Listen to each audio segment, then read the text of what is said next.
What's up, guys? Hey, I wanted to talk to you today about ownership.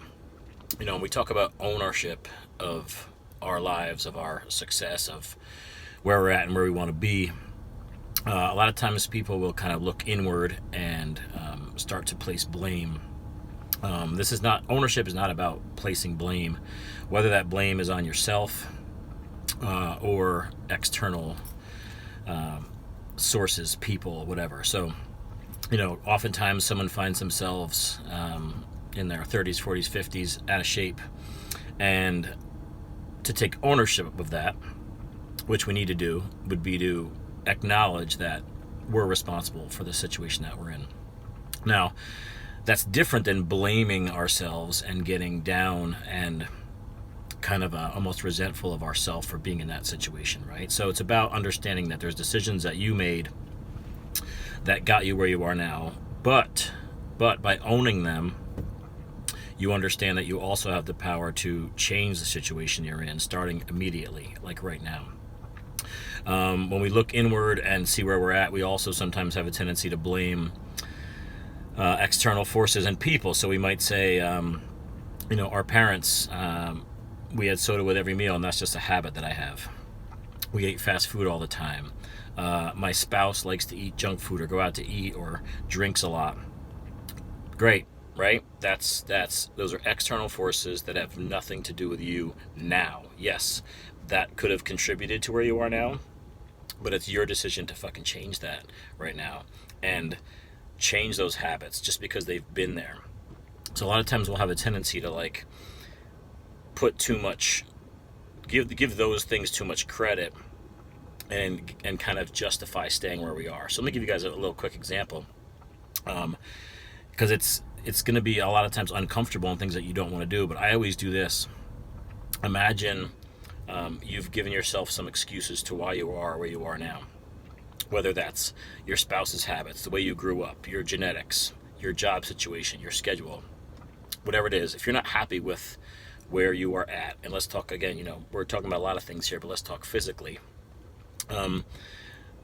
Fast forward down the road, however many years, to the end of days, would you want to really admit to somebody or yourself, if you were to be asked or think about why did you never, get in shape or lose that weight and do all those physical things you want to do, be able to go hiking, be able to go climbing, look the way you want to look, feel the way you want. Why didn't you do that?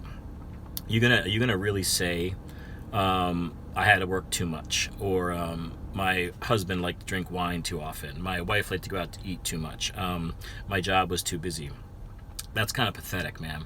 So I do that to myself all the time when there's things that I don't want to do, and in the moment I definitely don't want to do them, but I look at, if I were to fail at this, would I want to admit out loud to somebody that this is why? So when I first started training people for real, it was in New York City, and I lived in New Jersey at the time, so I had to commute a good hour and a half every morning and evening back and forth. And as you know, trainer schedule usually means starting at 5 or 6 a.m. or finishing at 8 p.m. So there was not a lot of time for sleeping. I did not want to do that, but I understood that was part of the deal if I wanted to be successful. But once I got there and learned that the way I had to get clients was to walk around the floor and basically solicit clients off the floor, I wasn't getting handed people from the gym. I had to walk around, introduce myself to people, offer to train them for free, try to just convince them that I knew what I was doing and that they should train with me. So I was basically doing sales. Very uncomfortable for me, not something I wanted to do at all. I fucking hated it, and I dreaded it every day. And for a couple months, I had no clients because I would just refuse to do it.